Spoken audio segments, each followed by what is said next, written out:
Two of my favourite things about running this channel are number one, getting to interact with some awesome people, and two, learning something new about a subject that I wouldn't have otherwise explored. And in this case, I got to do both, with the subject being the Amanita muscaria mushroom and the person being a fellow YouTuber who runs a channel, Amanita Dreamer. There's something incredibly iconic about Amanita muscaria, with it cropping up everywhere from ancient religious art to modern day video games. And although I was aware of it, it was always kind of off my radar in terms of psychedelics that I was looking to explore. And I don't think I was alone here. This seems to be the common mentality around most modern psychonauts. And I think a big part of that comes from its reputation for being incredibly dangerous or even deadly if prepared incorrectly. But how much truth is in that? And what does this mushroom even feel like? Chemically, it's very different to the psilocybin mushrooms that I'm used to. So what kind of experience does that translate into? The Amanita Dreamer channel goes into great detail about how to find, prepare and experience this iconic teacher. And I've been binging on her content for the last few days and I'm now becoming quite intrigued and I've got a lot of questions for her. The host of the channel also goes by the alias of Amanita, and I love this conversation. It just flowed and we were there for about an hour and a half just talking about everything from mental health to sort of pagan rituals. Obviously a lot about the Amanita muscaria mushroom, and I feel like I've learned a lot here. I'm really looking forward to talking to her again at some point in the future. So that's enough waffling for me, and without further ado, I bring you Amanita Dreamer. Yeah. So how did you come across it anyway? How did you get into all this? Because I've had panic attacks my whole life and managed to sort of eke it out, without having to get on medication.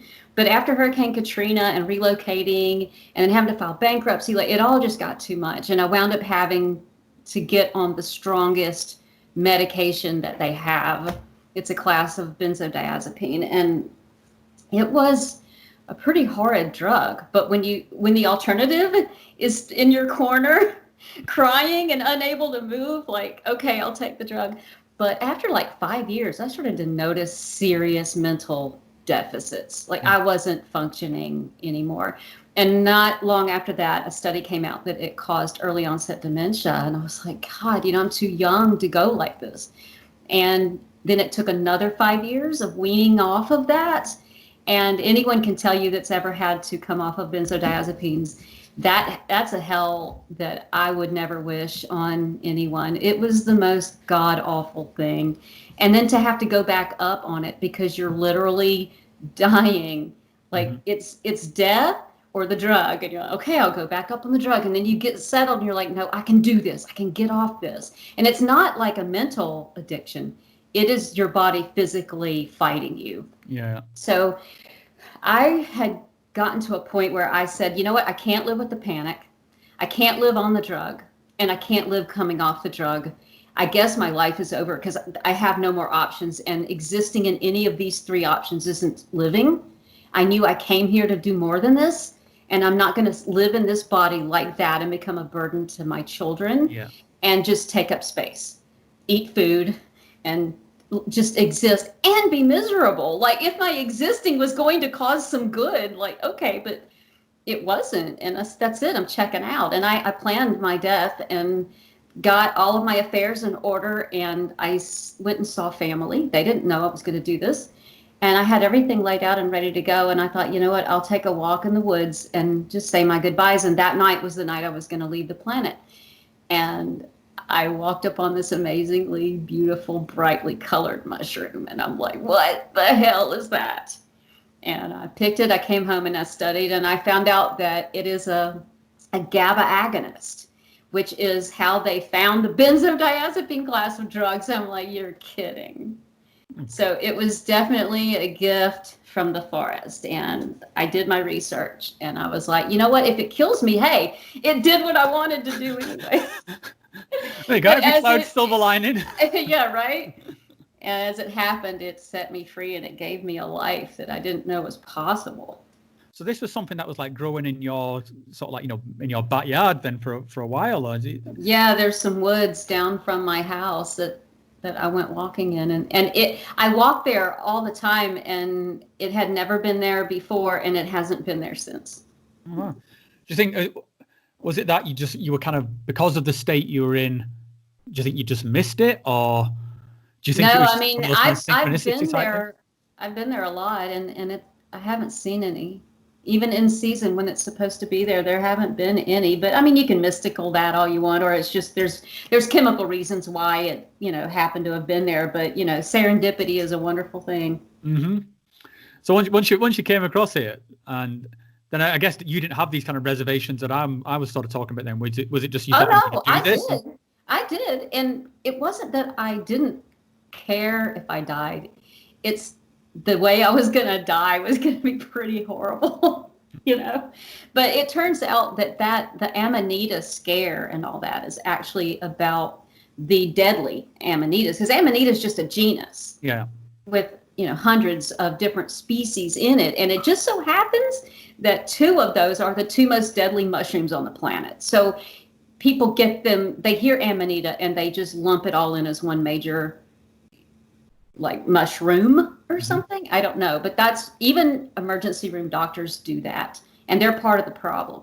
But yeah, I think just in general, people hear Amanita and they know that Verosa and Phalloides are the deadly ones, but I don't think they realize that they're the deadly ones, and not all of them are deadly. And then actually 1 of them or 2 of them or 3 of them are muscimol, ibotenic acid, and medicinal and healing and good. Yeah, I think that's a part of it. I think particularly with my own perception, because in terms of awareness, like I say, it's so iconic, it's kind of out there. But in terms of it's kind of the PR of like people who get into psychedelics, there's not many people who like instantly jump to sort of think, you know, Amanita muscaria. I'd say it's very on the fringe of at least like the current psychedelic renaissance, for want of a better term. And so that's what I kind of find so interesting about your channel. I was like, oh right, yeah, there's this thing, and it's like it's been kind of like very prominently there, and it features in all these, you know, there's a lot of like Christian iconography, and in particular in Europe, it's like there's a lot of this iconography out there, even in this sort of the subculture, because again, it's popping up in video games in Japan and stuff like that, and it's just never sort of just popped up on my radar to think, well, why not try this? You know, instead I'm all looking straight away. I'm looking at ayahuasca, I'm looking at psilocybin mushrooms, but never even kind of. And I was thinking, why is this? And the other thing I'll tell you what I really like when I saw your channel is when I was a kid, I was growing up with a lot of comic books and sort of movies, all about this kind of very pagan sort of like druidistic sort of imagery. And I saw that video of you walking like barefoot with these antlers, and the imagery was so like awesome. It just really took me back to this all this kind of very sort of Arthurian sort of like, you know, the tribes. It's very pagan, yeah. I mean, that's definitely the vibe that comes out from your channel. You know, it's kind of you seem very organic in the woods, all very close to nature. It's cool, man. I love it. I really like the sort of the style that you're putting out there. Well, it's weird too, because that's not my heritage, and you know, my genetics, whatever, they're Slovakian and Sicilian. But once I started using the mushroom, I started really feeling this connection to a Nordic past, which is really weird, because I mean, you and I are both very science-based, so I'll analyze the hell out of anything. I mean, put it in front of me, I'll analyze it. And I really have been trying to figure out why over the last year and a half, I'm starting to feel Nordic, even though I don't know, I haven't had my DNA tested. I mean, maybe there is some Nordic in there, but I am only 1 generation removed from Sicily and Czechoslovakia. So it's not like I have like a watered down DNA or anything.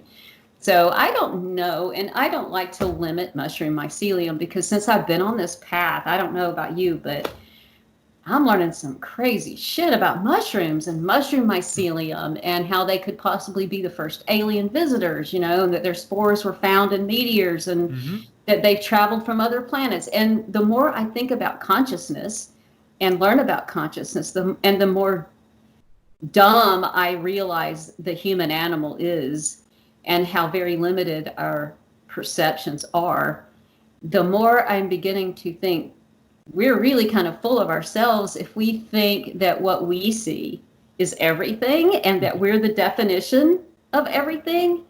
It's really ridiculous, because what if we are pretty much at the bottom as far as sentience and consciousness and abilities to perceive all of the living things around us. Because, I mean, other animals can geolocate and possibly sense and are aware of what's going on in other animal communities or their environment. Like, it makes me think we're some of the dumbest creatures on the planet. So it wouldn't surprise me if mushroom mycelium is able to pull from its environment the animals and the air and the botany and the chemistry around it, but also its heritage and its DNA going all the way back to create a message. Mm-hmm. And then they put that message in the fruit. And then we take it in and we are actually learning and changing and growing based on what they're creating and putting out there. It's just a wild theory. I don't know. I can relate to that. And there's a bit in another. I was watching one of your trip reports, and I think just with what you just said, I think maybe the thing, like if there was like some sort of like purpose to life or some message or something, maybe it's just to feel joy. Because I mean, you're right in that humans, we're not necessarily the smartest. We've not got these kind of natural talents, but what we do really effectively, perhaps too effectively, is feel emotion.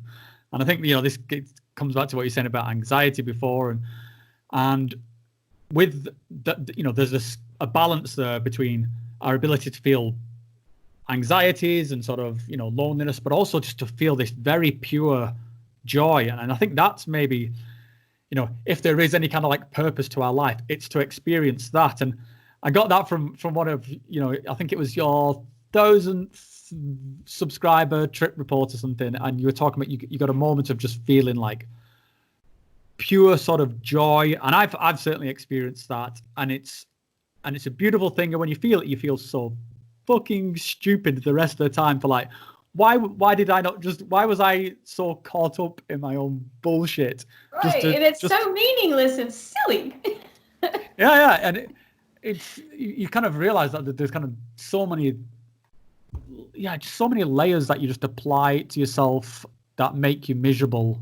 And yeah, if you could just sort of strip it all away, you could just get back to a pure existence. So maybe that's what it's all about. I don't know. Though, when I was coming back from all of that, coming down from it, I was thinking, I'm going to forget this though.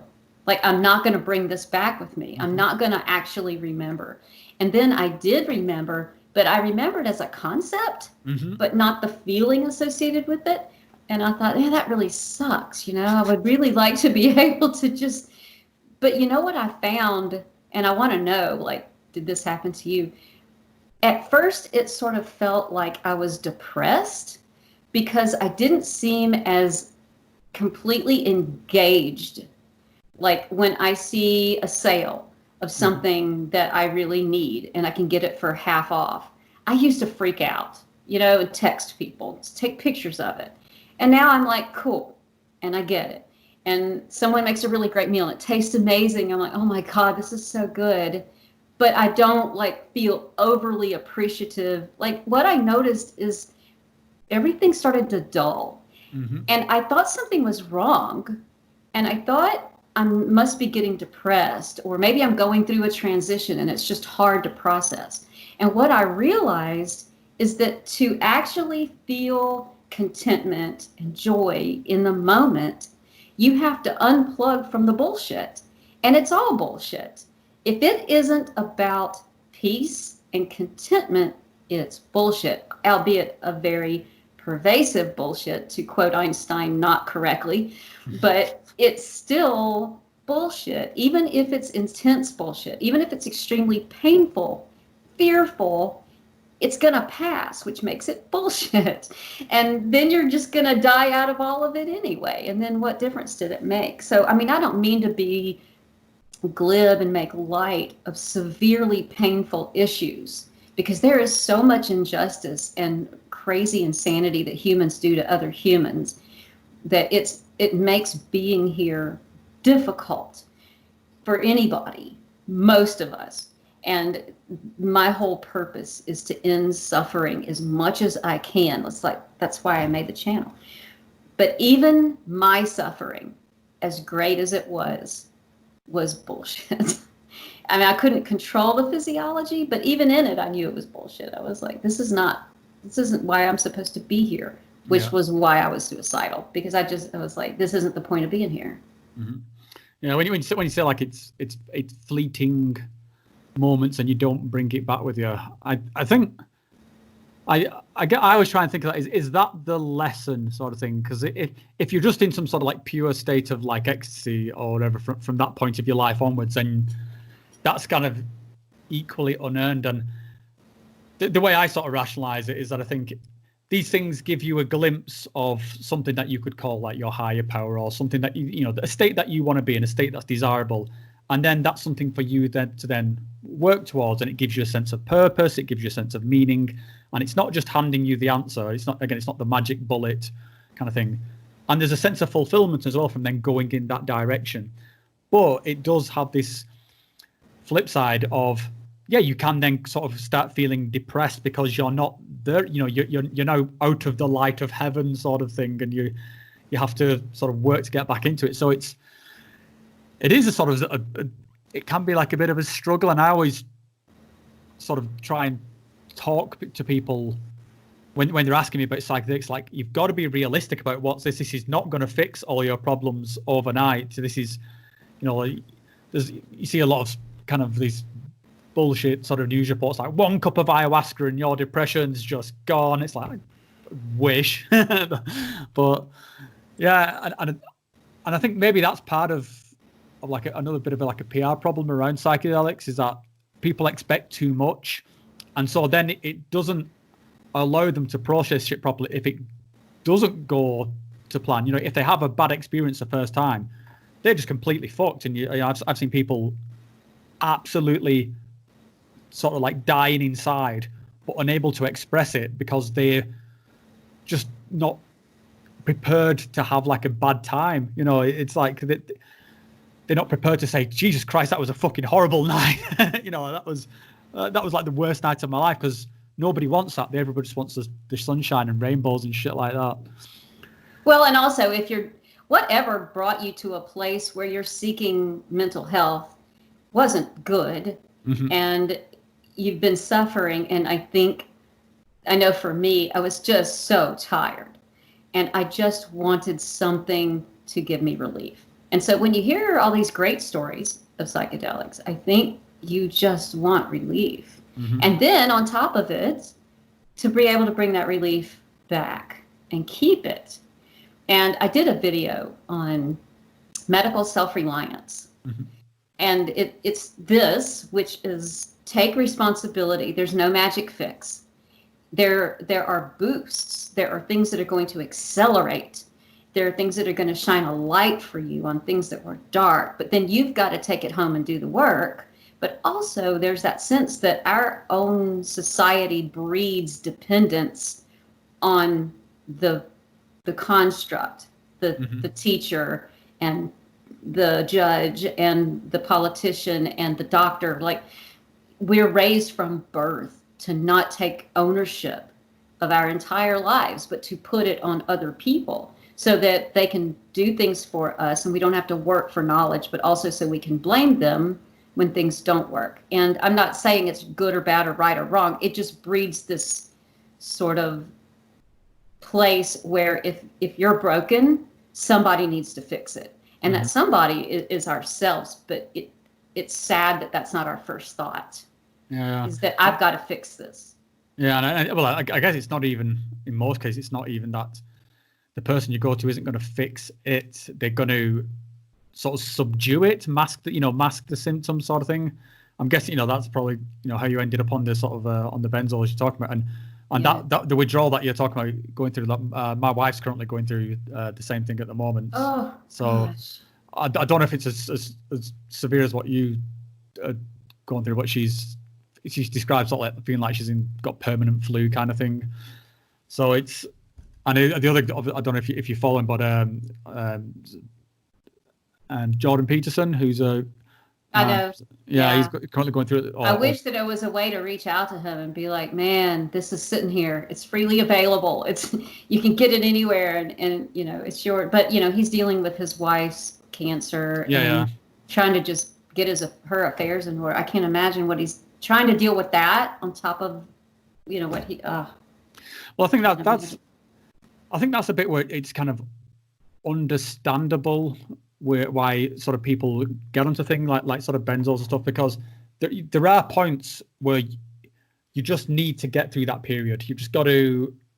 Absolutely, they definitely serve a purpose. Yeah, for sure. But I think that's where the establishment breaks down, in that there's nothing to get you off really. It's all about, you know, they'll stick you on antidepressants for the rest of your life, but there's no kind of like, okay, now that you're through that bad period, like how are we going to get you back to being you, sort of thing. And yeah, they'll just keep upping your dose if they need to. And I'm definitely not against medications, and you know, I mean, I work in the pharmaceutical industry, and I'm not against modern science or medication, but I think there's a failure in I don't know, I guess the understanding of these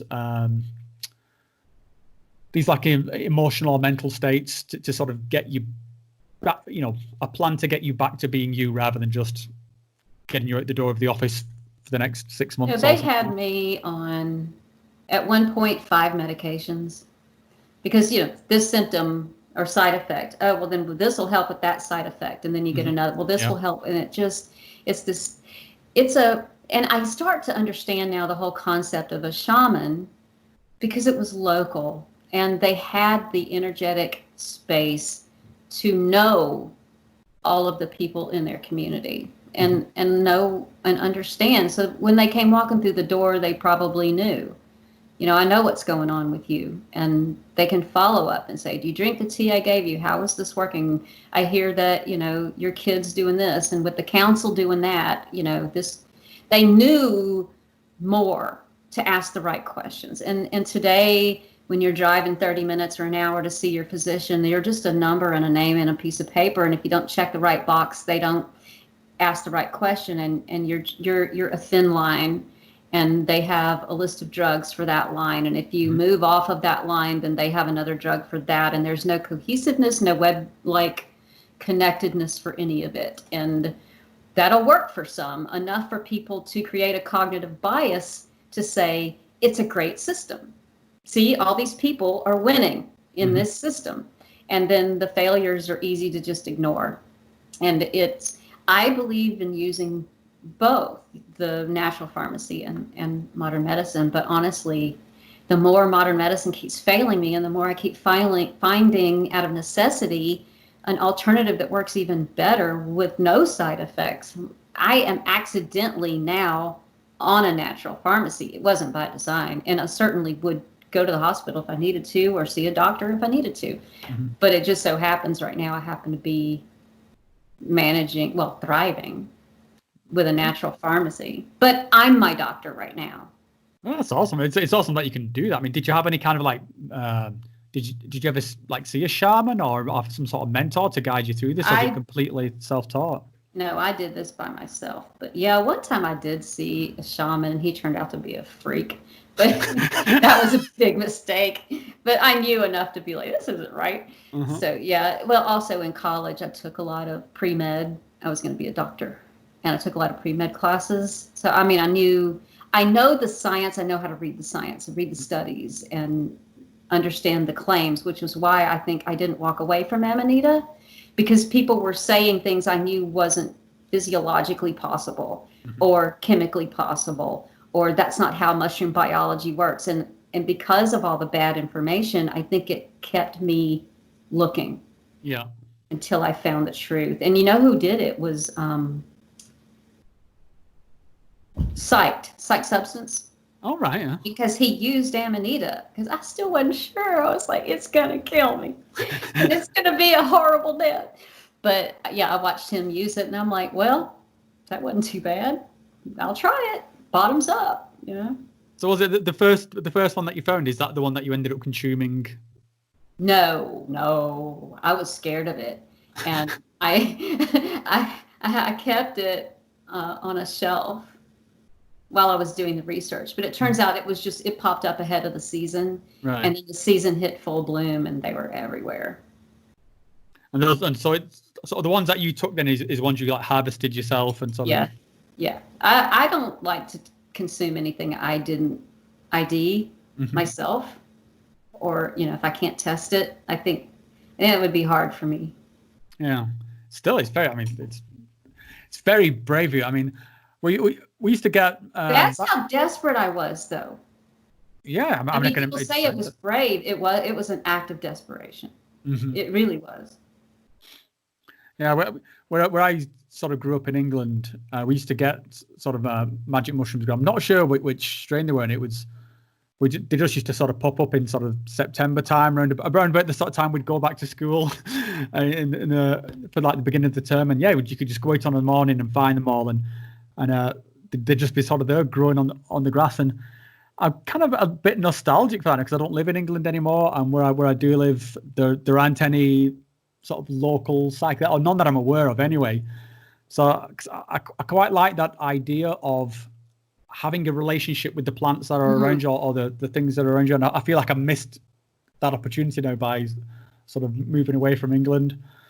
But I think it's so cool that you have that relationship, like I say, with the imagery that you put across, in this relationship with the forest and with the mushroom that's springing out. It's a beautiful thing to watch. It's so cool that you share it. It's weird too, because in the woods behind my house, when I go walking, I'll find those antlers. Like I've found 3 now. And when the first one I found, I'm like, oh my God, that's cool. But the second one I found was its opposite. And it was like this instinct to put them on my head. Like I think that's a human thing though.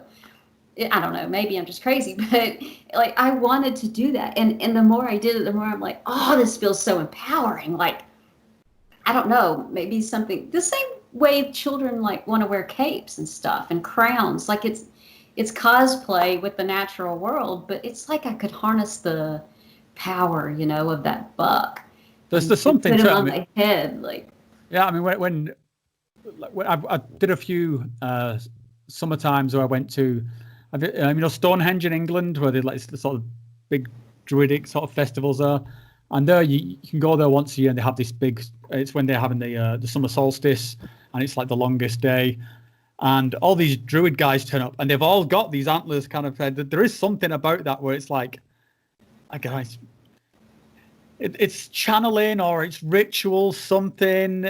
I mean, although I think you and I would both sort of describe ourselves as like leaning towards, the science thing, but I do have a strong belief in the power of ritual. And there is something very ritualistic about sort of, donning either a certain piece of clothing or a certain fragrance or something, or doing some kind of symbolic thing. And yeah, that Absolutely. Silhouette of the antlers is just one of those iconic. When there's 2 kinds of rituals, there's the intention. Like I just uploaded a video on creating a meditative tea practice, and it's a good way to just create a moment of peace, in the middle of chaos. So there's that sort of intentional, and then traditions and things that come around every year. Those are taught us, and they're so important for righting yourself. If you're just going too far out in left field and something needs to bring you back, I think it's my opinion. Tradition does that. It grounds you and says, hey, remember who you are, where you're from, that there's something bigger here, that we are a community, that there are seasons. It sort of reminds you to just get back in pace and breathe. But then there's these rituals that sort of come from within organically, like those antlers, and just automatically being like, oh, and other rituals like looking up at a full moon. Like it just, there's things that I feel drawn to do. When I go to the beach, I want to run headlong into the water. There's just things around us, I think, that like dancing around a fire. I'm currently building a really big fire ring. I'm sort of like logging it on my channel here and there. But this fall, I want to have a big drum circle, and that's in our DNA. Yeah. I think that goes way back in our DNA. Yeah, for sure.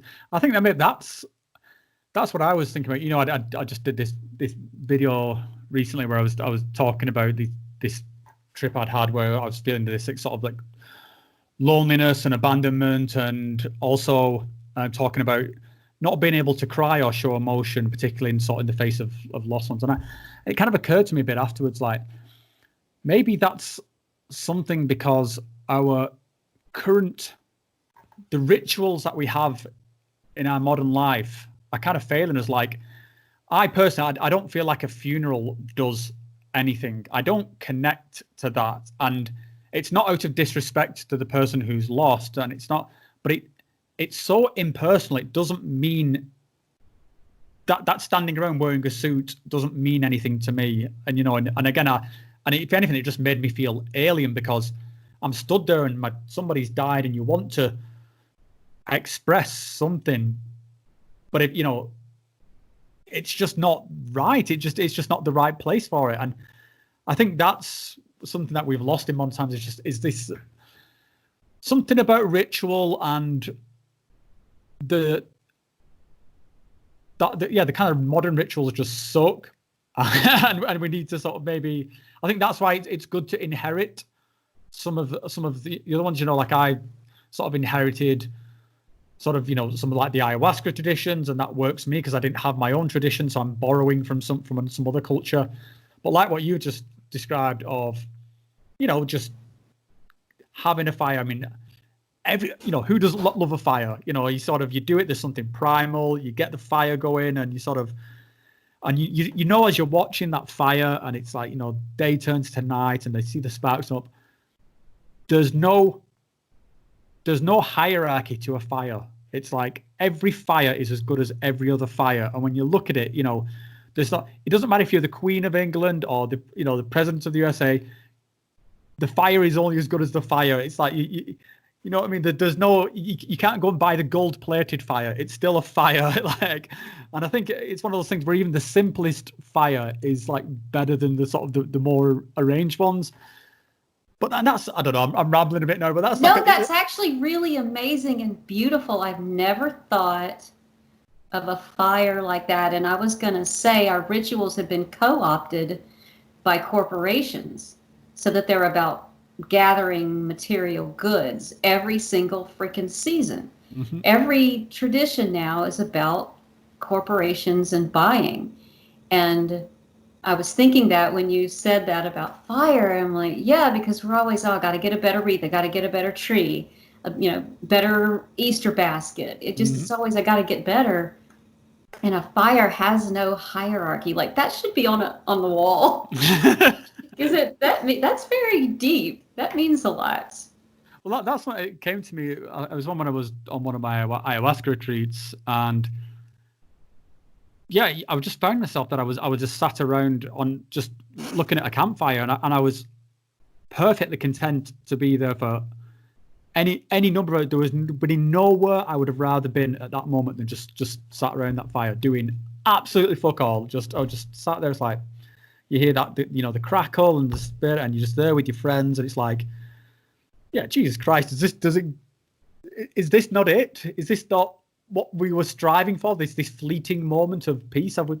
This is kind of it, isn't it? Like I can't even remember. I listened to a podcast so long ago, and they talked about the fact that fire could be considered a psychedelic. That if you're just completely clean, if you stare at a fire long enough, you'll start hallucinating. Like I don't know. But I know that I have tried, and it wasn't on purpose. We were in the middle of nowhere, and it was a fire. And instead of talking, I decided to stare at the fire. And you do start to sort of time distort and see things and start to feel sort of like a hallucinatory, floaty thing. Like, I don't know what's happening physiologically, but I also wonder if we haven't been doped for thousands of years of our ancestors doing psychedelics and hallucinogens around a fire, that it incorporates that. And so sort of like on an epigenetic level, we are altering our DNA over all of those millennia so that now instead of those things inducing it, the fire induces it. I think Does that make sense? Yeah, yeah. I was listening to a TED talk recently, and it was talking about sort of global shamanism, and each sort of culture has their own ways of introducing sort of trance states or this. So you've got the the cultures that take like a psychoactive substance, but then you've got others which are not based around a psychoactive substance at all. So the typical ones being like dancing sort of ceremonies, where you dance yourself to some point of exhaustion. And there was one culture, I think it was based in sort of near Siberia somewhere, where the shamanistic trance state, it was that they made a big campfire and then sacrificed an animal and then would pour its blood over the fire, and that's what would induce the sort of trance state. And again, you don't know whether that's real or whether it's a bit sort of kooky, but I thought it was very interesting. And I've seen enough reports of people doing things like sun dances or sweat lodges or that, and inducing states that way. So I'm not opposed to the idea of it coming about by some other way other than by psychoactive means. And it's just I do believe that it is something in us that's, I mean, basically even with the psychoactive thing, we're still talking about it's a chemical switch. It's your brain is capable of doing that, and it's just the chemical switch has been triggered to allow you to do it. But sure, you hear about people sitting in caves and doing it, or doing some kind of intense yoga, and I don't see that that's impossible. So I mean, yeah, and I think fire is one of those, fire, like you say, run into the ocean. I cannot be at an ocean and not at least stick my feet in the ocean. It's like I've got to, if I see the sea, I've got to put my feet in it. It's just one of the things, and I feel so. I mean, I just look so English doing it with my rolled up pants and my white feet poking out. It's like the most English guy anywhere. But I love it, and it does trigger some sort of state of bliss, very subtle bliss, but still bliss. And I think things like that and campfires. I think and being barefoot in the dirt. Like if I don't get my bare feet in the dirt, I don't know. After a couple of days, like that's a craving. Like I have to go outside and dig through the leaves and get my feet in the dirt. And so every imagery in that video was just me being me. And I think that we get taught to forget about our bare feet on the ground, but it's something I can't live without. I think it's more you get taught to be ashamed of your bare feet on the ground, because if you were transplanted instantly into some other environment, you would be ridiculed for like where's your shoes? What the fuck's wrong? Do you need some shoes? And it's right. So it's what is that? When my daughter was little, I couldn't keep her in shoes, and I'd get to the store and one shoe would just be gone. And so we'd go in the store, she'd have one shoe on, one off, and we'd get weird looks, like, you're a horrible mother. She'll be all right, I think. But that's the thing, and maybe that's why maybe that we like beaches so much, because it gives you this license just to whip your shoes off, and then nobody judges you for it. In fact, it's the norm. And when my mom had cancer, she's fine. But when she was in treatment, her doctor actually told her that she needed to take her shoes off and go stand outside in the grass for 20 minutes every day. Well, I mean, that's fucking good advice from her. Yeah, I was like, wow, that's pretty cool. Well, yeah. Can I ask you a question? Of course. What do you think between psilocybin and ayahuasca? You know how people tend to be reductive and they want to say which one's better. Like, I don't think that's a question, but what do you think about the roles each one plays for you? Yeah, I, if you'd have asked me this question like 2 weeks ago, I probably would have given you a different answer. But after what happened to me at the weekend, I'm going to say something slightly different. So my initial thought was that psilocybin was very fun and very, I don't mean this dismissively, but recreational. It was very awesome.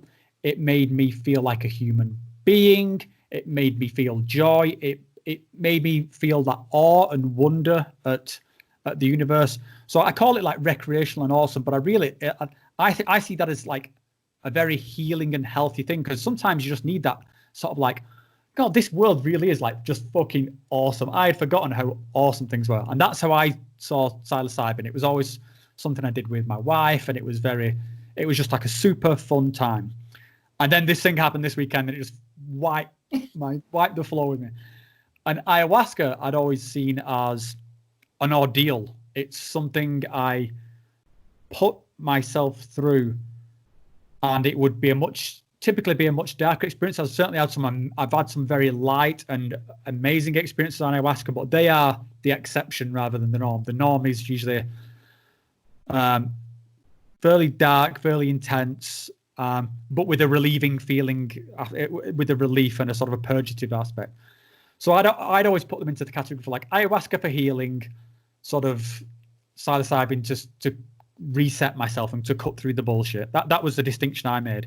And then I had this experience at the weekend, which pretty much flipped that paradigm. And it was, I'm not sure if I'd even try and put them in separate categories at the moment anymore. It was just what I needed at the time. And it sort of me. I'm looking to do another ayahuasca retreat as soon as all these pandemic shit's over and I can get some flights. I like the idea of going on retreat and separating myself off and focusing on me. And whereas mushrooms is something I sort of do in my own home, and it's, I don't have to travel away for it or anything.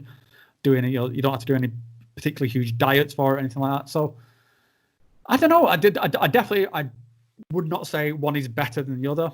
I think they are both equally good in different ways. I think that the bundle of rituals that comes with ayahuasca can be extremely useful to somebody who has none. I am very grateful to that, and I think having experienced that now, it's given me a container that I could then. It certainly helped me on Friday with my mushroom trip, because I think like 10 years ago, if I'd have had that mushroom trip, I would have been like, fuck this sucks. What the, pass me the trip killers, pass me the benzos, this fucking sucks. And I never want to talk about this again. But it gave me that framework to be able to think like, what is going on here? And I'm still processing it, but it's, I don't think I could have done that without that sort of imported set of rituals from ayahuasca. So I don't know, dude. It's I think I would need a ritual I haven't done any of those yet, because they're illegal here and I haven't flown anywhere. But I'm so terrified of ayahuasca that I would need the ritual. It seems like it pulls you in and says, don't worry, we've done this before.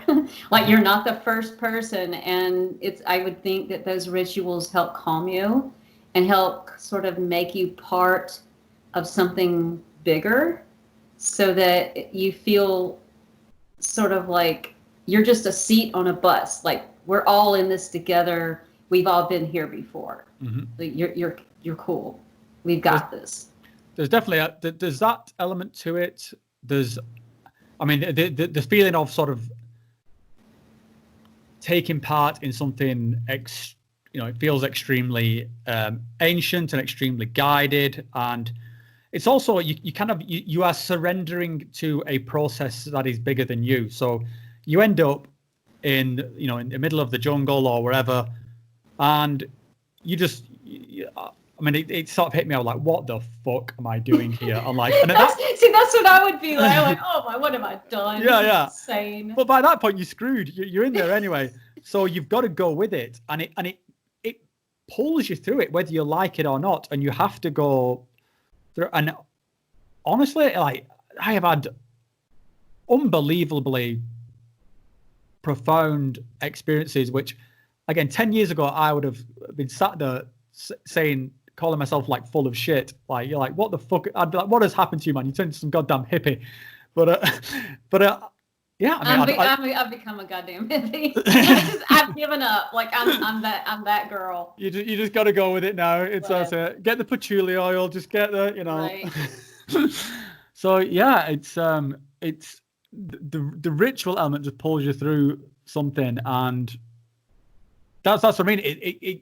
It gives you a framework you wouldn't have, and I think that's when I look back on like my own use of psychedelics previously. I've been doing them, since I was like a teenager now. So it's been like a good 25 years. And I just didn't have the framework at first. I was looking for, a good time. I was looking to get high, and I wasn't getting any sort of kind of benefit from them other than, the social sort of lubricants that they were providing at the time. But no, yeah, I would definitely recommend an ayahuasca retreat. If it is scary, it is, it's an ass kicker, but I would say it's one to check out. It's and I think I'm going to probably be heading to one at some point. So if you want, if you want to come and join me in if I did, I would need someone like you to be like, "Oh my God, is this okay? Oh my God, is this right?" I'd be next to you, like, going, "Is this okay? Is this right?" The blind leading the blind. I think though that's part of why, and I actually made a video on why do people complicate Amanita, because it's the only thing that I've seen that the directions for its use are so simple.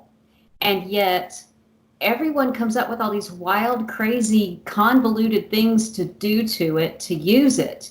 And then they create all these different difficulties. And in doing that, they wind up making themselves sick because they didn't decarb it. And it's like, look, just stick to the program. It's real simple. It's 1, 2, 3. Do those 3 things. You're going to be great. And then, but what if I, and I get messaged every day. I mean, all of my messages are, well, I did this instead, or I followed your directions, I did this. And then those things are nothing like the directions that I give. And I was actually thinking, like, why? And it's because there's something so ancient about it. Yeah. There's something so awesome about when you see it in the ground that's hard to describe, the emotion, that it almost seems sacrilegious to pick it and throw it in your car, take it home and throw it in a pan. Like, it just feels wrong. You want to worship it, thank it, hold it in regard, and do something ceremoniously worthy in some way. And that's the frustrating part, because I know our ancestors did. What did they do? Because the use of it is so simple. But I know if it does this to me and the other people that find me, they say, "Oh my God, it made me feel the same way when I had to bring it home. That's how I found your channel." And on our forum, I have a forum, and we talk about this. There's a thing about it when you see it. And I think that's why it's so iconic and in our culture. And it's Mario's mushroom, which, by the way, I thought was a made up thing. I didn't know it was a real thing. And it's in our icon in our phone, it's the Amanita. And even people that don't even know what it is, like on Instagram, I follow the Amanita Muscaria hashtag. So every day there's different artists putting it in their art, and they have no idea what it really is. Yeah.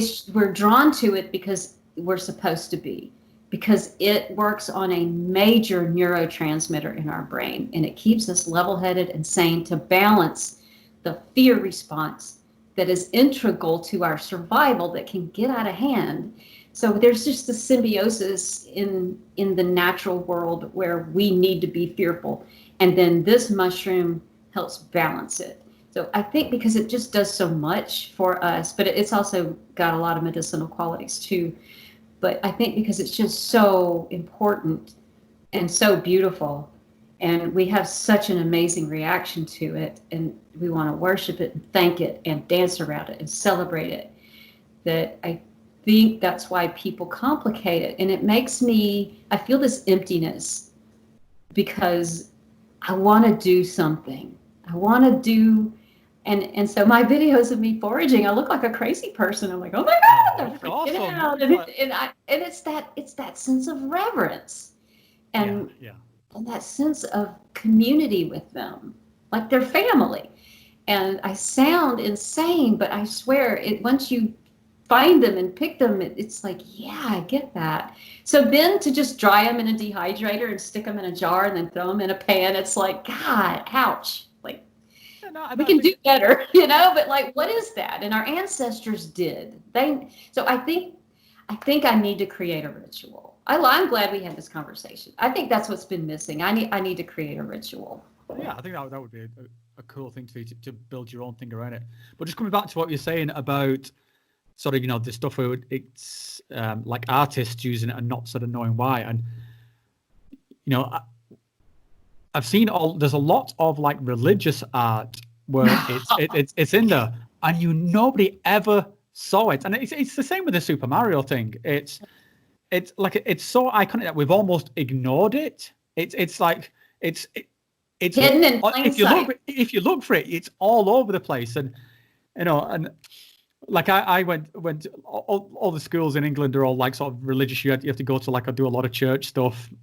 And there was a lot of religious pictures and stained glass windows and stuff that I was supposed to had this mushroom in there. And I just never clocked it at all. And then like one of my friends like pointed out, hey, do you remember that window at church? I was like, and he showed me a picture, like, holy shit, was that there all the time? And you can tell some of them are psilocybin, the way they're growing. They're in clusters, and you can tell that they were psilocybins, and then some are clearly Amanita. Like, oh my God. And there's, what was the book about I can't think of the name of it. We've got it on our forum. It's easy to find if you just Google Amanita and religion, like all of the connections to Christianity, like popes. The robe that they wear, and it has what looks like the skirt of the Amanita, and then the red that they wear with all the dots on it and everything. I gotta fly. The dots on it and everything. Like, you can tell they're dressing up like the Amanita, and people dress up like the Amanita. Like, there's several videos I've seen on YouTube with people that have costumes, and then Shrimi Shmatty, I talk about him. He's got a cool hat. Like, if I could, I would. If I could sew, I would make a cool Amanita costume, like dress up like it. So of course they did. Like, why would they? The symbiosis, I think, has been there for ages. And just like what you said at the beginning about, you feeling this pull or this call to sort of like Nordic-y stuff. I think, I think there is something there. I'm not sure. Like, I've not really fleshed my thoughts out on this, but there is something like ancestral in these kind of substances. There's something where you feel, connected to sort of your past and through your sort of lineage. And maybe some of that sort of points back to sort of, with yourself, with your European ancestry. And, eventually we all sort of pointed back somewhere in sort of Africa. I've certainly had experiences where I was like, just looking at my hand against the sort of the sky. And I was thinking, at some point, like the first human being ever thought, shit, this is my hand. This is a hand. I am a human being. This is like, I am the start of something. There must have been a first conscious thought somewhere in our species. And I had that like moment when I was like high as fuck, and I was like, oh wow, oh my God, this is profound. I am the first. And then you're not. But like, and it's weird having a channel. This is the weirdest thing. Having a channel about this mushroom feels wrong because I'm pontificating on something I don't know shit about. Like, who the fuck am I? And then I feel the ancestors. I feel the mushroom. I feel the voice of it. I feel the lineage of it. And there are so many greater than me that how dare I? And at the same time, it's like, but who's doing this? Nobody's talking about it, and it needs to be discussed. And I just wanted to start the conversation. And then at the same time, it seems like I was a good choice, because there's the lore and then there's the science of it, which seems to have been just lost. And then the shaman, they may not have known the actual names of the enzymes and the chemicals, but they knew the physiology and the medicine of it. And any one of them would be able to speak about this. But there were so many different shaman, there's the Sami, and then there's the Czech that are my lineage. There's the Nordic. And then there's even on the Americas, like they're prolific in Chile and around the equatorial areas that we wouldn't think they would be. And then on down into South America, which right now it's summer, so it's their fall. And they're getting massive flushes. So they also have to have rituals with it. It's just so weird to know what I know and feel so connected and feel my ancestors in a way that I never even knew was possible. And at the same time feel completely inept and just completely ignorant. Well, I think that then the sort of, you say like, who the fuck am I to sort of talk about this thing? But it would be kind of like a waste or a criminal. Like, who the fuck are you to not talk about this thing? Is this not your like responsibility to to do what you can? And I think this is something like where I've had like messages through my YouTube channel and people are saying, thank you for saying this, you're so brave or whatever. And I'm always thinking the same as you. Like, I'm not brave. I'm just fucking some douche. I'm just running my mouth, just like no. But maybe that's my talent. My talent is that I'm not afraid to run my mouth. So maybe okay. And I think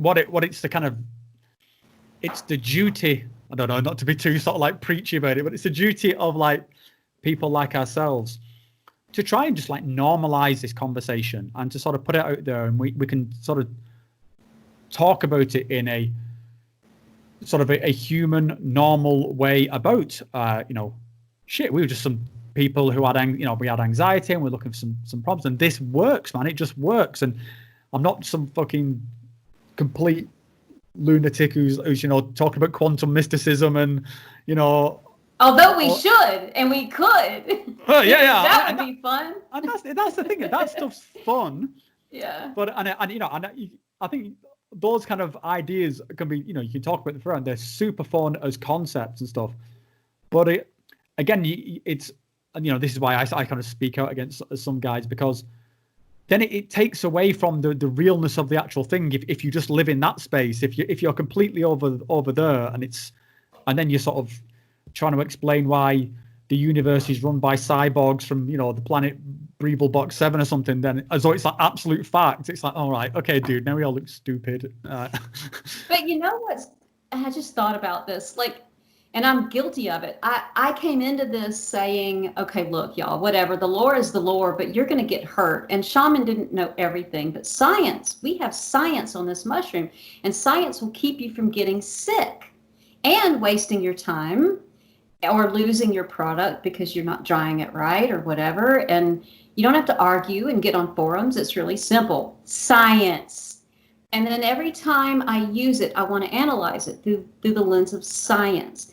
And then when I get a mystical feeling, and when I feel my ancestors, and when I met the entities, there's 3 entities in this mushroom, I'm like, okay. And I watched one of your videos where you were talking about the entities, and my mind can create this. It can create dreams, and DMT can create this, and the things that it creates when you're dying, and so my mind is creating these entities, and yet everyone who does it sees some of the same imagery and the same entities, even though they have completely different life experiences. And I wanted to analyze it, and my brain kept wanting to analyze it. And just now it occurred to me when you were talking about, I sound like, I thought, it does need to be normalized, that we don't have to pick and choose. I'm a mysticist, magical thinker, and I'm going to mystify everything and deny science, or I'm going to rationalize everything and make it make sense and figure this shit out.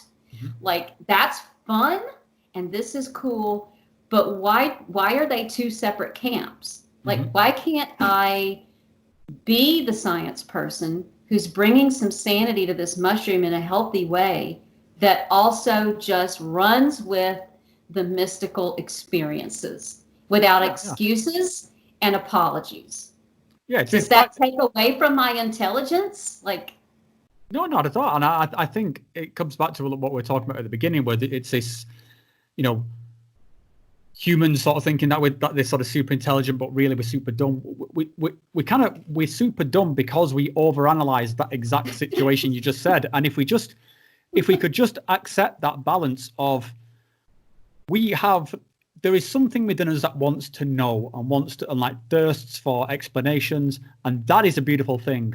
And there is something in us that's just like imagination and joy and just wants to be, you know, the kid, you know, camping in the fields forever, you know, and you can put like a bazillion labels on stuff like that. You could, you know, like you could say, you know, something like spirituality, and then some guys will say, well, spirituality is bullshit. And like, I mean, it's not. There is a feeling that is spiritually desirable. You don't have to believe in fluffy bearded dudes in the clouds, but, you know, you can get it from sex. You know, you can get it from you know, there is a feeling of spiritual fulfillment, and you can't science it, and that's fine. And just, you can have that and also have the science, and there's a clash there which I'm not sure is there, and the clash only comes up when one starts it. If science says that spirituality is complete bullshit, that's the clash, and I'd say science has got no business saying that.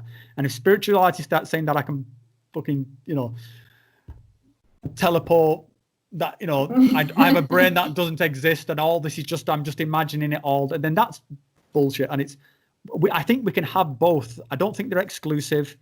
And I think if you can have both and be super fulfilled. And I think it's just, it's the extremists going too much in either direction that are fucking things up. Like, I mean, a good example is, you know, the James Cook interview I sent you. I mean, this is a guy who is, by all definition, a scientist. He is a sort of neuroscientist, and he is super spiritual, and he looks like he's having a fucking great time. Right? You know, I have mad respect for that too. His channel's great. I loved that interview you did with him, and it was so refreshing. It's like, yeah, you know, yeah. But that's what I mean. This is our, I think, with guys like James and, you know, a few other people spiritual, and I think with yourself, if there is a mission, then I think this is it. It's to, like I say, normalize this conversation. Just talk about the benefits, talk about the beauty, talk about the experiences, but get on with being a human being as while we're at it, you know. And that's why I hate all this stuff about like the only thing you've got to do in life is become enlightened and realize that you're God or whatever. It's like, what about, how does that help me, you know, like tickle my kid's belly? Like, what, you know, if I'm sat there in a cave, you know, being enlightenment, then, you know, how am I going to be playing with my cat? I don't even have a cat right now, but I miss my cat. But, you know, like, how is that going to help you, you know, grow a better crop and, you know, find a flower that smells amazing, or make a better brew of tea, like, or make a better campfire? Yeah. I'm so inspired now. I've been kind of in a lull with my fire ring, and I really need to work. I want to see it. You need to get to it and send some. Well, I have another channel. Amanita Dreamer is my current channel, but they're sort of shadow banning me, and they've already blocked a couple of videos and stuff. So I made another channel just where I'm putting sort of like my backyard, which is just an ongoing saga, but my fire ring and updates on it and my garden and just stuff like that. Just kind of like a placeholder in case they take all my videos down. But I'm putting them on BitChute, like me using on camera, like actively smoking Amanita on camera, stuff like that's on BitChute. Because YouTube got rid of that shit real quick. Yeah, I mean, it's a funny shit. Like, I'm one of those, like, I'm constantly checking like sort of YouTube, thinking like, is you wouldn't be surprised if, you know, if it's just missing one day, you know, you go like, I didn't want to ask you actually, like, how do you get on with it, just in terms of being a creator and having this kind of voice, and, you know, sort of moderating like the reaction that you get in terms of like your own sort of ego and stuff, and not letting that sort of pull you under? Is that something you struggle with? Because I really fucking struggle with it, to be honest. No, because I come from such a strong history of self-hate that, and a lot of autistic people do, because we're just so weird from the get-go. Like, we can't do anything right. We're wrong, wrong, wrong. And we can't fix it because it's who we are. So when you just grow up being told how broken you are, like, which has probably fueled a lot of my suicidal ideation, you know, like, when you just don't deserve to be here anymore, like, there's no point in being here. That's a pretty serious self-hate, actively trying to die position. I don't think I would ever have an ego invested issue. I think it would just be counter to everything that's been programmed in me. Mm-hmm. If anything, if this channel did well and I wound up like speaking on some bigger, I think I wouldn't be able to do it. I think it would freak me out. I don't like when people talk about me being a modern shaman or a guru, or I will follow you to the ends of the earth. I'm like, oh, no, please don't. Yeah, you got me. Please don't.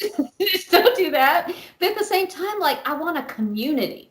Mm-hmm. I just want to be the voice. I just want to start the conversation. Where I would get off is watching everyone talk amongst themselves.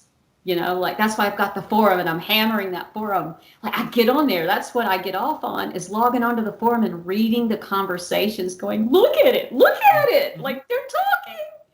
So I don't know if that's the nurturing mom or something. I don't know. It could be, but it's a cool thing, and it's, yeah, I think it's especially cool just to be to have these kind of platforms to be able to sort of connect with people like yourselves and have sort of like-minded voices. I mean, it's a golden age. It is absolutely a golden age. I think what we're living in, even with all the shit going on in the world, then I think there's something inherently optimistic about sort of our species and where things are. I don't sort of subscribe to, like, we're all completely fucked. I think it's really. I think that I've got I feel a lot of sort of optimism about sort of the way things are going. I think, I mean, clearly there's some stuff that's going on that's completely fucked, but I don't feel like as a species we're doomed or anything like that. I think, yeah, I think there's definitely some growing pains to go through, but so you don't ascribe to we're all a virus and we need to go? I think that I think we've got some behaviors that need to go. I'll put it that way. And I think a bit of a cull wouldn't go amiss. I was like firmly on the side of Thanos in the Avengers. Yeah,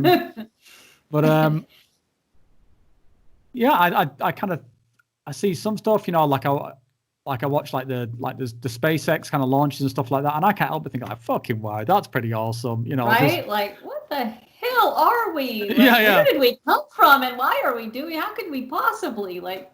You look at all the other animals, and they seem content to be doing what they're doing, and they're doing amazing, beautiful things, just existing. And then we come along, and we're like, nope, not good enough. We're going to go to another planet. Well, like, I don't know. I mean, you do. There is that part of animals where they're content what they're doing. But then I was talking to my wife the other day about like you know, something like cordyceps, you know, like, which, you know, like, what's going on there? That's like one of the most like brutal, you know, you look at some of these like parasitic or these like symbiotic, well, yeah, like awful symbiotic relationships between some animals. I mean, it's one thing to look at, you know, Simba up on Pride Rock, sort of nobly staring out over the savannah, but then, yeah, there's some sort of, on other places, like ringworms eating out somebody's, you know, intestines or something. So there's plenty of brutality on this planet, and I think we're just as capable as any other species. But that sort of spark, that can capture our imaginations. I mean, you know, but staying with the space scene, one of the things that's like burned into my head from being a kid was watching the very first space shuttle launch. I think, you know, I watched that, and my sort of grandfather said to me, like, this means something. This is something special, and it stuck in my head. And I watched this like amazing piece of technology take off in like 1984 or something, or whatever, 86 or something, and yeah, and that's kind of stays with me to this day. And I still feel the optimism, like, we can do something. You can get ourselves out of this, and you don't know how much of what's being reported to you is just sort of like overhyped in the media to make people feel shit, because there is negativity does pull people in very easily. So yeah, I think I think we can do this. And I think maybe psychedelics are part of that picture. And I think, yeah, maybe that's a job of dudes like you and me to sort of, like I say, help get that out there, and I don't know, help snap people out of it. They've been a part of us evolving, when you listen to Stamets, and he talks about how he believed, they've been such an integral part of our evolution. And I think we have evolved so rapidly with the technology age that we need help. Like, this is a lot to process. This is so much change so fast. And I think that it's why we have so much mental sickness. Just the sheer anxiety of things shifting and changing so rapidly for us, that I think entheogens are the bridge to get us from there to there. Yeah. And I think, from the past to the future. And I think that entheogens are definitely the thing that are going to help bridge that gap mentally, but also bridge the gap between tradition and science. Mm-hmm. Because we need that gray. We need the blending of both. Yeah. And you need that. I think it's the loss of meaning. I think that's come as well in this kind of modern age. That's what's, by having everything provided very easily, then that's the sort of the meaning of things has gone away. And I think that's what you get from these substances, is that kind of feeling of childlike wonder, of, what I talked about with psilocybin, of just like, sometimes you just need to feel awesome. Sometimes you just need to look at the sky and think, holy shit, this is amazing. Like, I cannot believe I've just been looking at the floor for the last 3 years. But I just, right now I look at the fire, and I look at the skies, and I dig my toes into the grass, and, fuck me if this isn't the best moments of my life. And you just need it. It sounds so obvious and so stupid. And I wish I could just, I've got 2 kids. I wish, I'm going to make myself sound awful now, but I should just be able to just curl up with my kids and just feel ultimate contentment. And I do when I remember to do it, but I don't remember to do it often enough. And I get lost in my own bullshit to just remember to sort of, just why shouldn't I just sit there and just be looking at my kids fuck me, you're just amazing. Did I tell you enough how amazing you are, children? But yeah. It's a return to innocence. It's a return, not to your innocence, which it is, back when you were innocent of the sins of whatever people are accusing you of, and then you accuse yourself of, but also to the innocence of everything, because it's so easy to pick out what's wrong with every construct. A return to awe as well, I think. As an adult, there's very few times where you can say you felt awe, as in the literal definition of awe. You feel it a lot as a kid because everything's kind of new and novel to you, so you feel this a lot. But and that's not. And the weird thing is that we say awesome a lot, and very little actually is. It's you could. I remember seeing I saw an Eddie Izzard sketch where he's talking about awesome hot dogs. It's really a hot dog is awesome.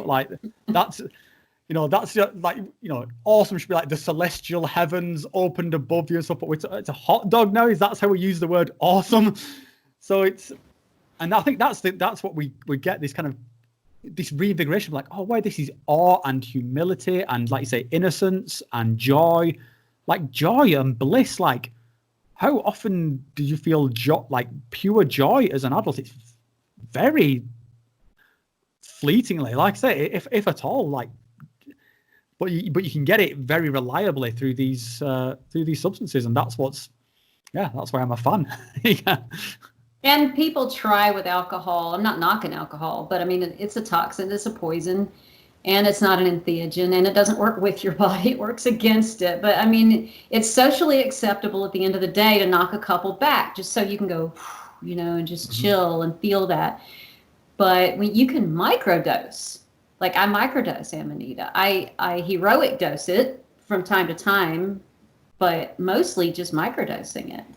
And it's wonderful when it's microdose night, because it's I can get out of my skin. I can get out of having an attachment to my physical construct, and I can get reset to awe and wonder. of everything around me. And it's not even a heroic dose. It's a microdose. And it's enough of a microdose to just be like, yeah, this is what it was about. So what does it feel like then?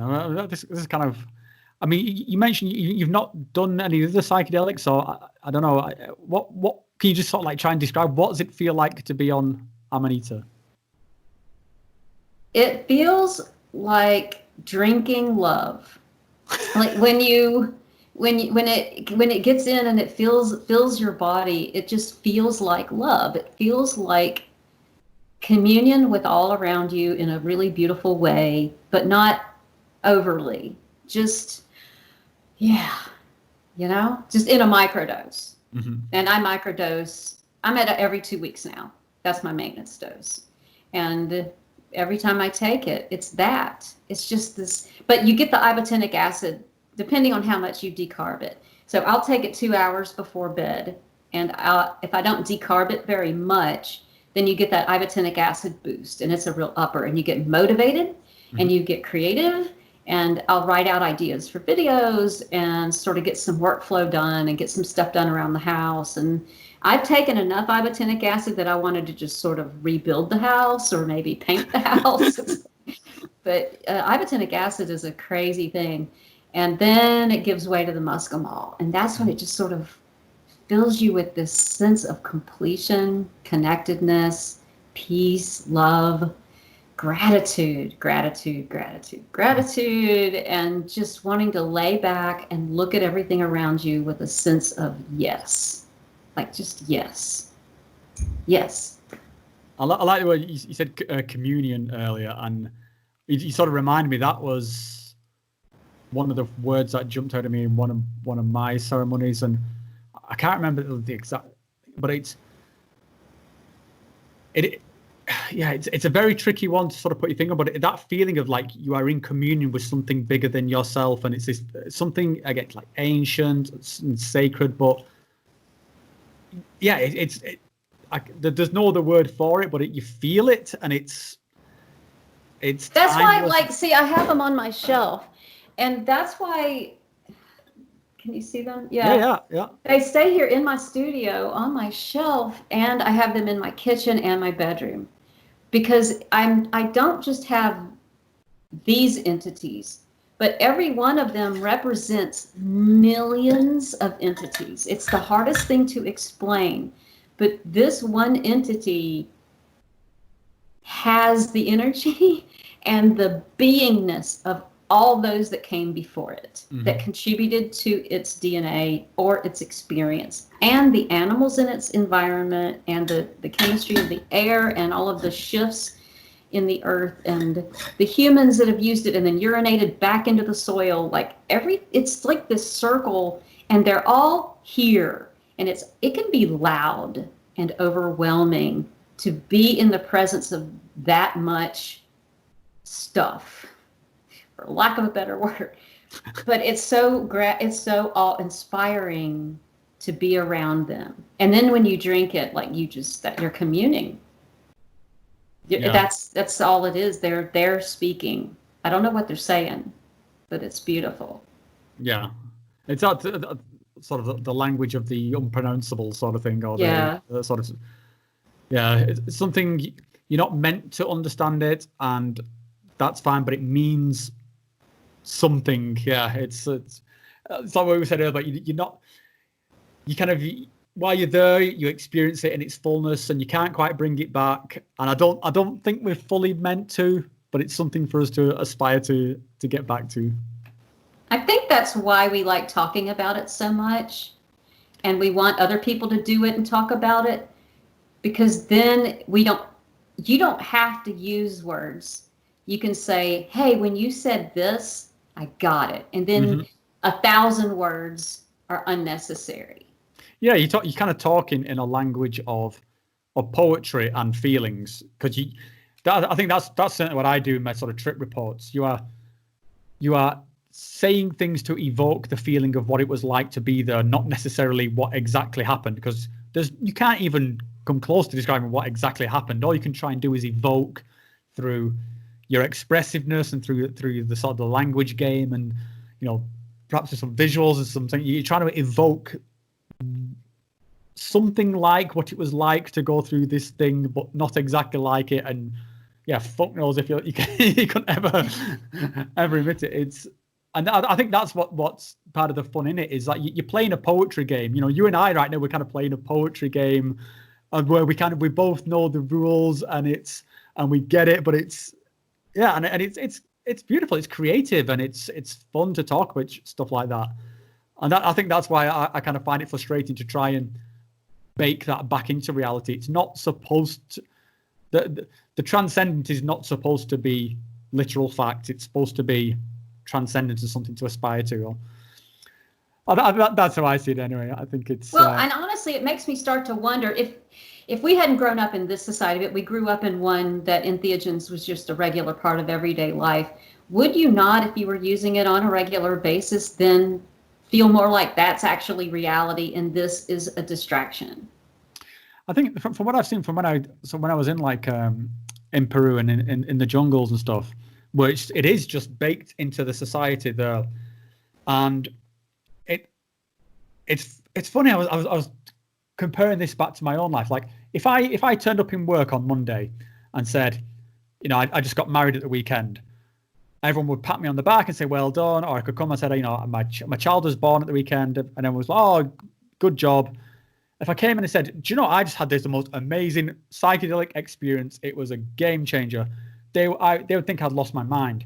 Now in the jungle, in these villages, they can have that conversation. It's baked into culture. So you could be having breakfast, you could be having your evening meal, you could be in ceremony, you could be out of ceremony. The language game doesn't change, because it is just, and even this concept of integration doesn't really exist, because there's no phase where you have to sit there and consciously integrate something, because it's happening all the time. It's part of it. So, you know, we sort of go and like, you know, day trip into these sort of cultures and experiences, and sort of have a like dip our toe in the water of these experiences. For them, it's Tuesday. It's just, you know, that's what's going on. And there's something about that's, I mean, like very sort of seductive, and like very sort of makes you yearn for that sort of simpler life, and that sort of to be part of that culture. But I think it would be easier to live if these are the distractions, and using and where you go and what you learn and bring back with you is the reality. Mm-hmm. And I think it's what's making me weird, because I'm starting to feel more normal than I've ever felt in my own skin. But I am wholly unfit for society at this point. Like, I don't just think so. I don't know. I think the right society. I'm finding my tribe. Well, I think it depends on. It's got to be the right society. And I think you've got to have, for want of a better term, the kind of like the balls to do it, because, and I think you do. You certainly that's what you project, because if you went into some societies, kind of like half-assed and like, oh, I did this, they would crush you. They'd steamroll over you and call you a freak, and that's them. But there are sort of places where if you can sort of stand up and say, this is me and this is what I'm prepared to go out on this shield, and that's fine, then yeah, you can have a voice. And I think the fact that we, you know, have these little platforms that have sprung up, I think is a good, it's one of the reasons why I'm a bit optimistic, because there are people who want to hear this kind of stuff, and people who want, you know, people like you and I to talk about this stuff. And that's a positive, I think. I think that's a good thing. I think on that hopeful note, I think this would be a good spot to wrap it up, because I need to get home and see my kids before they go to bed. But I just want to say this has been super awesome. I've really enjoyed it, and so, you know, thanks for making time, and I hope we can we'll have to do it again. Yeah, definitely. It was nice meeting you, and yeah, cool. And I love your channel. And same to you. I'll be watching. Make that fire pit. I want to see it. Send me the link. All right. Cool. Amanita, thank you very much. This has been awesome. I'll hopefully speak to you soon.